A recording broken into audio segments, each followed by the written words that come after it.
सुबह से उठकर सारा दिन मेहनत करके मरने की हालत हो जाती है और वो अभी भी बिस्तर पर लेटा है। धीरे धीरे देर से उठता है, फिर अगर मन किया तो काम पर जाएगा और अगर मन नहीं किया तो नहीं जाएगा। क्या ये सब चलता रहेगा? मैं तो अब तंग आ गई हूँ। जिंदगी में कभी कुछ नहीं पाया, किसी तरह एक पति मिला है और मेरी जिंदगी चल रही है।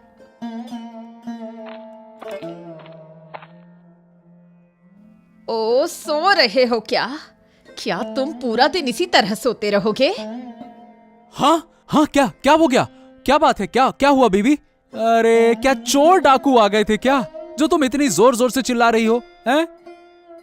मैं चिल्लाऊं नहीं तो क्या करूं? सुबह का ध्यान था तुम्हें, बस एक ही खेत में लेटे रहते हो। अब जाओ और उस खेत में काम करो।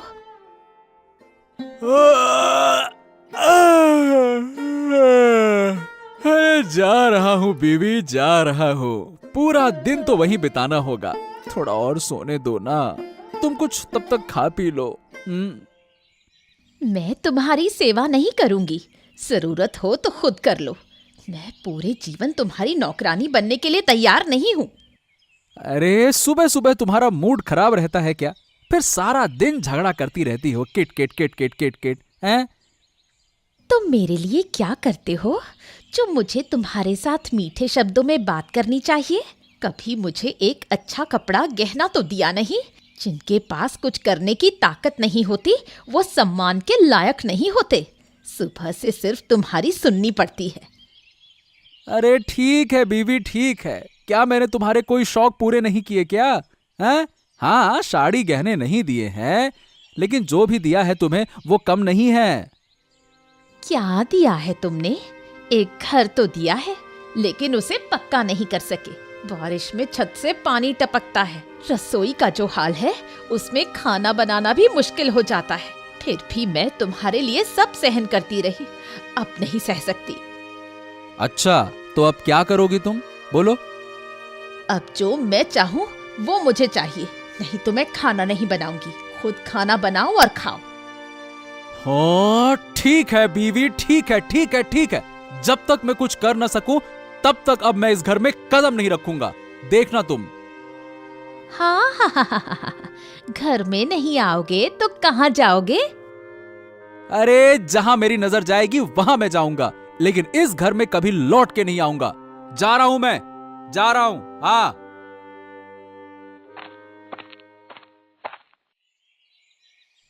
अरे बीवी, अरे सुनो तो। ये खाओ, अब मुझे अंदर जाना होगा। सुनो, जल्दी खाना दे दो।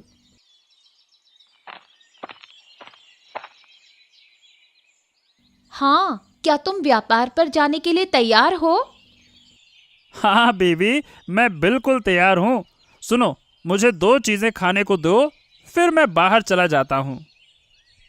ठीक है, तुम बैठो, मैं खाना लाती हूँ।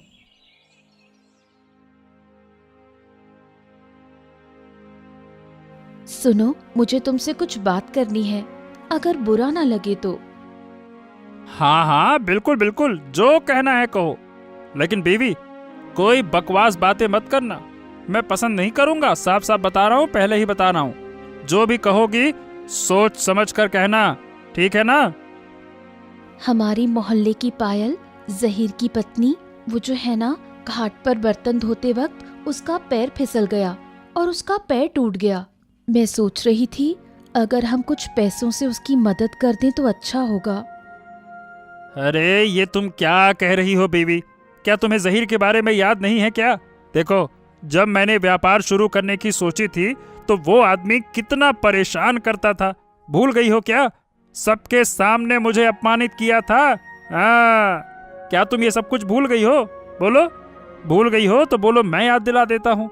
अब वो जाकर मजदूरी कर रहा है और उसकी पत्नी का पैर टूट गया है, तो क्या हम उसकी मदद करें? हैं? सुनो, अगर वो लोग बुरे हैं तो इसका मतलब ये नहीं कि हम भी बुरे हो जाएं। हमें तो दूसरों की मदद करनी चाहिए, खासकर उनकी जो मुश्किल में है। अगर हम इस वक्त मदद नहीं करेंगे तो कब करेंगे? है, पता नहीं, मैं तो बिल्कुल नहीं समझता कि तुम्हारा दिल इतना अच्छा कैसे है। अरे जो लोग तुम्हारे पीछे तुम्हारी हंसी उड़ाते हैं, तुम उन्हीं लोगों के दुख में खड़ी हो जाती हो। और क्या इस गांव के लोगों को कोई शिक्षा नहीं है। वो तुम्हारे बारे में बातें करते रहते हैं, तुम्हें पता भी नहीं है। मुझे पता है लोग क्या कहते हैं। वो कहते हैं कि मैं भोली हूँ। हाँ बीबी, वो यही कहते हैं। दरअसल हमारा अच्छा होना उन्हें नहीं भाता है। तुम्हारा अच्छा दिल उनके लिए एक समस्या है, समस्या। अरे वो बस बेमानी बातें करने में लगे रहते हैं। हाँ, वो जो कहते हैं कहने दो। हमें तो किसी का कुछ नहीं सुनना चाहिए। हमें बस सही काम करना चाहिए। हाँ, ठीक है बीबी, ठीक है। तुम जो कहोगी वही होगा। मैंने आज तक तुम्हें किसी भी चीज को करने से रोकने की कोशिश की है क्या? नहीं की ना, और ना ही करूंगा। तुम्हारी जैसी पत्नी मिलना मेरे लिए सौभाग्य की बात है। तुम एक काम करो, जाओ पायल को मदद दे आओ, मुझे कोई एतराज नहीं है, ठीक है? और हाँ, अगर कुछ बाहर ले जाना पड़े तो मुझे बताना, मैं इंतजाम कर दूंगा, ठीक है ना? ठीक है, तुम खाओ। बात करते करते खाना ठंडा हो गया। बुआ, मेरे पैर में बहुत दर्द हो रहा है। थोड़ा दर्द तो होगा बेटा, पैर टूट गया है ना। ये दर्द तो जल्दी ठीक नहीं होगा। मुझे आयुर्वेदिक इलाज करने दो। थोड़ा सहन करो बेटा, नहीं तो ये दर्द जीवन भर रहेगा। तुम्हें पूरे जीवन के लिए ऐसे ही बैठना होगा। बस अब हो गया। अब हर दिन आकर तुम्हारे पैर की देखभाल करना मेरी जिम्मेदारी है। लेकिन बुआ, आप मेरे लिए इतनी मेहनत कर रही हैं। मेरे पास आपको देने के लिए कुछ नहीं है। मैं आपको क्या कहकर धन्यवाद दूं बुआ? धन्यवाद देने की जरूरत नहीं बेटा, ये मेरा कर्तव्य है। तू मेरे गांव की बहन है। क्या तुम ऐसे ही दर्द में तड़पती रहोगी? तुम्हारा पूरा जीवन बाकी है। तुम्हारे पति को इस बात की खबर है क्या?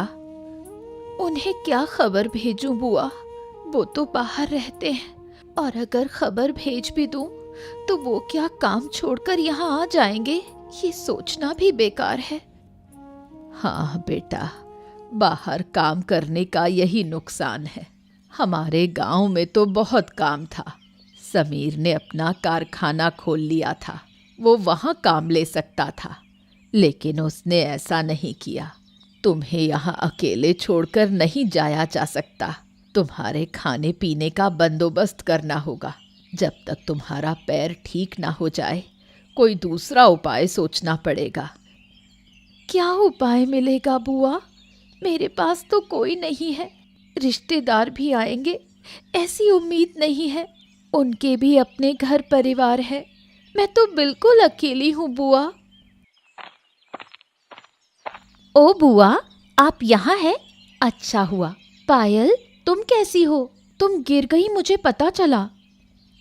पैर में बहुत चोट लगी है दीदी। पैर का हाल बिल्कुल ठीक नहीं है। मैंने आयुर्वेदिक इलाज कर दिया है, जल्दी ठीक हो जाएगा। हाँ पायल बहन, तुम अच्छी तरह आराम करो।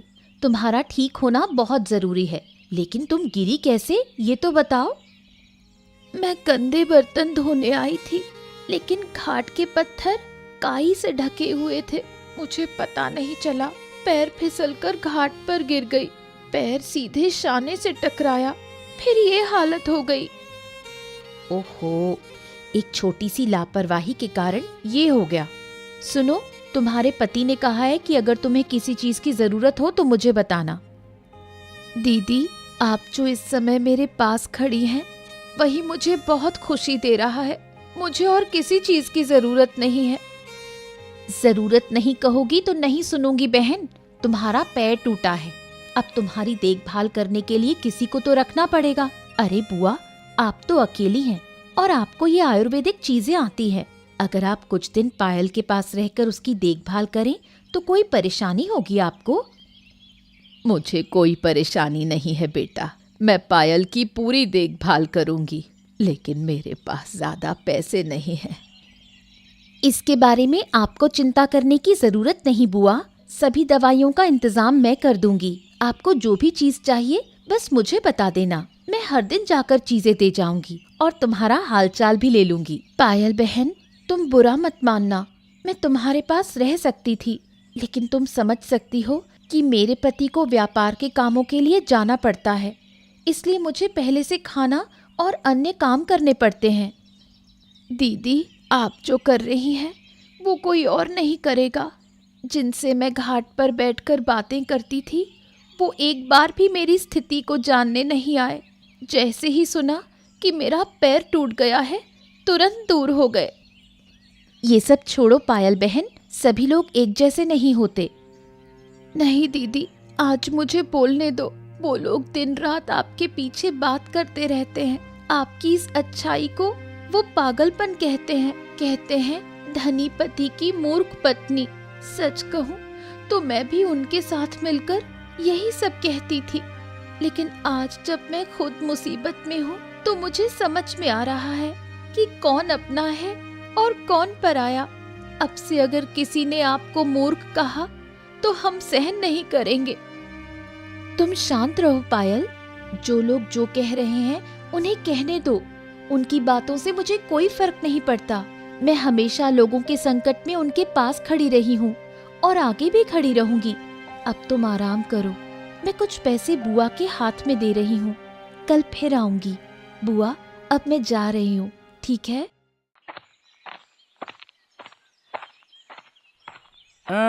ये आप कौन है भाई?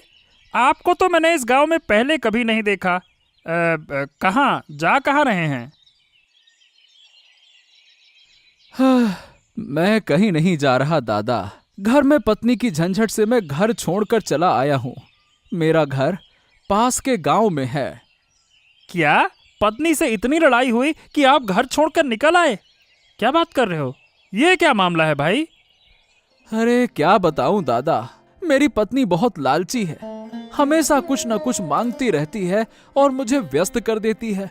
मुझ में अपनी हैसियत के अनुसार उसे चीजें देने की शक्ति नहीं है, तो मुझे दिन रात ताने देती है, कोसती है, ऐसा वैसा, ये वो ये ऐसा वैसा। इसीलिए मैं गुस्से में घर छोड़कर चला आया। अच्छा, लेकिन घर छोड़कर जाना ये तो कोई उपाय नहीं हुआ। ये बताओ, आप काम क्या करते हो? हाँ, मेरे पास एक छोटा सा खेत है, वहीं खेती करके अपना घर चलाता हूँ। मुझे माफ करना दादा, अब इस जमाने में सिर्फ एक खेत की खेती करके घर चलाना बहुत मुश्किल है। देखो, अब समय बदल चुका है, मांग बढ़ चुकी है। अगर आप समय के साथ नहीं चलेंगे तो घर में अशांति तो जरूर आएगी। इसमें पत्नी का कोई दोष नहीं है। तो आप कहना क्या चाहते हैं दादा, कि क्या सारा दोष मेरा है? मैं ऐसा नहीं कह रहा, लेकिन देखो, मुझे लगता है कि आपके खेत के साथ साथ आपको कोई व्यापार या नौकरी करनी चाहिए, नहीं तो आप हमेशा गरीब रहेंगे और ये बहुत बुरा होगा। तो अब मुझे क्या करना चाहिए दादा? आप ही मुझे कोई रास्ता बताइए। ठीक है, रास्ता बता रहा हूँ, लेकिन यहाँ नहीं। आपको कुछ खाने को नहीं मिला। चलिए हमारे घर चलकर खाना खाइए, वहां बातें करते हैं। चलिए। खबर सुनी है, पायल गिरकर पैर तोड़ चुकी है। क्या तुम एक बार हाल पूछने नहीं जाओगी? तुम तो पागल हो गई हो क्या रत्ना? इस समय कोई जाकर हालचाल पूछता है क्या? 2-4 दिन बाद चलेंगे, तब जाकर थोड़ी बातें करेंगे, पर अभी इस वक्त जाना बिल्कुल ठीक नहीं है। सही कहा, अगर अभी गए तो हमारे लिए भी मुश्किल हो जाएगी। वो हमसे कुछ ना कुछ मांगने लगेगी, पैसे की मदद, कुछ और। नहीं, हम ऐसा नहीं कर सकते। सुना है नीलिमा आज पायल से मिलने गई थी। वो तो अमीर घर की मूर्ख बहू है, वो जैसा करेगी वैसा करना। चली जाए मिलने, फिर देखेगी कि असलियत क्या है। वैसे वो बड़े लोग हैं, इस वक्त तो उन्हें किसी को पैसे से मदद करने में कोई परेशानी नहीं होनी चाहिए, लेकिन फिर भी पायल से मिलने जाना इस समय मूर्खता ही लगेगी। क्या करें, वो तो गरीब है। ऐसे लोगों को हमेशा कुछ न कुछ चाहिए ही होता है। सही कहा तुमने। मेरे पति ने तो मुझे मना कर दिया है पायल के घर जाने से, और अगर गई भी तो गरीबों जैसा दिखाकर 2 शब्द सहानुभूति के बोलकर जल्दी से वापस आ जाएंगे। जब हम दोनों जाएं तो साथ में जाएंगे। अच्छा, अब चलो पानी ले चलते हैं, खाना बनाने का वक्त हो गया है। हाँ, तो घरवाली, ये बताओ कि पायल कैसी है? उसके पैर की हालत क्या वाकई बहुत खराब है क्या? बहुत बुरा तो नहीं कहा जा सकता, फिर भी ठीक भी नहीं है। हमारी बुजुर्ग महिला गई थी, पायल का आयुर्वेदिक इलाज किया है। मैंने उनसे अनुरोध किया कि जब तक पायल ठीक नहीं हो जाती वो वहीं रहें, और मैंने ये भी कहा कि हर दिन पायल को जो भी सामान चाहिए, खाना पीना, सब मैं भेज दूंगी। हाँ, तुमने सही किया घरवाली। इस समय लड़की के पास अगर माँ खड़ी हो तो उसका जीवन बर्बाद हो ही जाएगा। दादा, एक बात कहूं, आपके जैसे इतने अच्छे सोच वाले पति पत्नी मैंने कभी नहीं देखे। आप हमेशा दूसरों की मदद करने के लिए खड़े रहते हैं।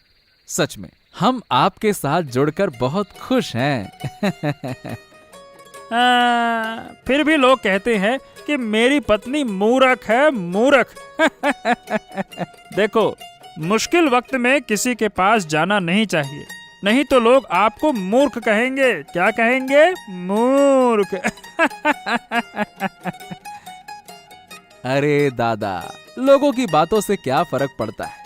घरवाली का दिल बहुत अच्छा है, इसी वजह से आप इतने सफल हैं। हाँ। अरे सिर्फ मेरी नहीं, तुम थोड़े ध्यान से सोचो तो तुम्हारी घरवाली भी तुम्हारी तरक्की ही तो चाहती है। और क्या चाहती है बताओ? दादा, मुझे तो लगता नहीं है। वो हमेशा मुझे ताने ही देती रहती है, ये नहीं, वो नहीं, ऐसा नहीं। अरे भाई, तुम अपनी सोच बदलो, फिर देखोगे दुनिया के सारे लोग तुम्हें अच्छे लगने लगेंगे। तुम्हारी घरवाली तुम्हें ताने नहीं देती है, वो चाहती है कि तुम भी तरक्की करो। सभी लोग अच्छा जीवन ही तो चाहते हैं, और क्या चाहते हैं, और इसके लिए करनी पड़ती है मेहनत। पर दादा, मैंने आपको तो पहले ही बताया था, मेरे पास वो एक छोटा सा जमीन का टुकड़ा है, उसी से मैं क्या इतना खुशहाल जीवन जी सकता हूं? बताइए भला। इसीलिए तो कह रहा हूं, तुम मेरे मिल के काम में लग जाओ। महीने के आखिरी में अच्छा वेतन मिलेगा। देखना, धीरे धीरे तुम्हारा जीवन भी सुधरेगा, घर वाली की सारी इच्छाएं भी पूरी कर सकोगे, और खुद भी तरक्की कर सकोगे। लेकिन दादा, क्या मैं कर पाऊंगा? अरे बिल्कुल कर पाओगे। सब कर रहे हैं तो तुम भी कर सकते हो। बस थोड़ा सा धैर्य रखना होगा और सही दिशा में काम करना होगा। घर में शांति रखो, घर वाली की बात सुनो।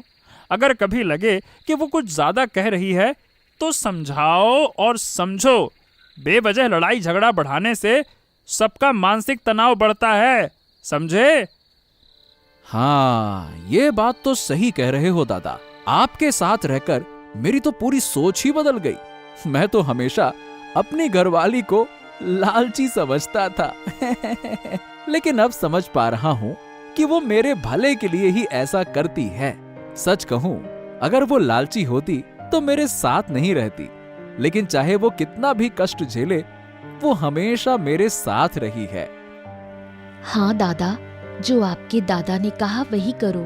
तुम भी अपने दादा की मिल में काम ढूंढो। किसी को ये मत बताओ कि तुम्हारे दादा ने तुम्हारी मदद की। बस चुपचाप अपने काम में लग जाओ। देखना, तुम्हारा घर बहुत खुशहाल होगा, और कभी कभी घर वालों को कुछ उपहार देना अच्छा रहेगा।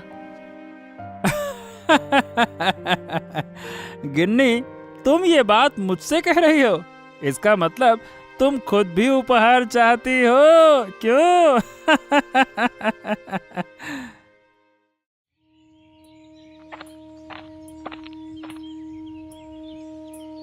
तुम कहाँ गए थे? पूरे दिन घर नहीं लौटे। मैं तो चिंता करते करते बीमार हो गई थी। अरे ओ घर वाली, चिंता किस बात की? अब से मैं हर शाम इसी वक्त घर लौटूंगा। हाँ। क्या हुआ? क्या तुम मुझसे नाराज हो गए? अरे नहीं गिन्नी, नाराज नहीं। बगल के गांव में एक मिल में नौकरी मिल गई है। देखो, इस खुशी में तुम्हारे लिए साड़ी और मिठाई लाया हूँ। हाँ। क्या तुम सच कह रहे हो? अरे घर वाली, अब तुमसे क्यों झूठ बोलूं? कल सुबह जल्दी उठकर खाना बना देना, मुझे काम पर जाना है। हाँ। लेकिन अचानक इतना कुछ कैसे हो गया? तुम्हारी सोच में इतना बदलाव? कुछ खास नहीं हुआ, बस मेरी सोच बदल गई, ऐसा समझो। इसका मतलब? इसका मतलब ये है कि मैं तुम्हें खाना खाते हुए समझाऊंगा, बस इतना समझ लो। लालची और मूर्ख, इन दोनों शब्दों का गहरा मतलब है, अगर सोच बदली जा सकती है तो जैसे एक मूर्ख पत्नी अपने पति की तरक्की चाहती है, वैसे ही एक लालची पत्नी भी अपने पति की तरक्की चाहती है। ये समझे बिना कोई रास्ता नहीं है। तो इनमें से मैं कौन सी हूँ, समझदार पत्नी या मूर्ख पत्नी? पहले वाली।